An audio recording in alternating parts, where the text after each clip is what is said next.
to resolve the weight of a mass on a slope at angle theta to the horizontal, you are aiming to separate it into a component parallel to the slope and a component at right angles to the slope. We can use this right angle triangle, imagine this is the right angle, to realise that this angle is 90 minus theta.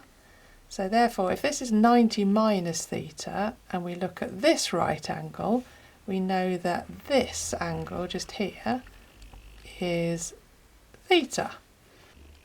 So I'm going to transfer this bit into this diagram below because it would be easy for you to see. So if we consider this rectangle now,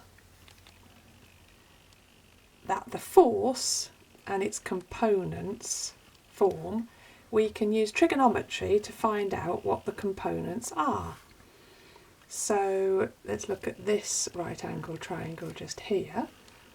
We've got mg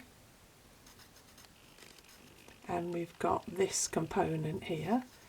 So cos theta equals the component over mg. If you rearrange that, you get that this component is mg cos theta. So that's what that component is. Meanwhile, we've got the other component to work out. This component is the same as this at the bottom of the right angle triangle. So we can also use trigonometry for that. So sine equals opposite over hypotenuse. So sine of theta equals this component, which is that one, over mg. So if you rearrange that, this component is mg sine theta. And now we have the weight resolved.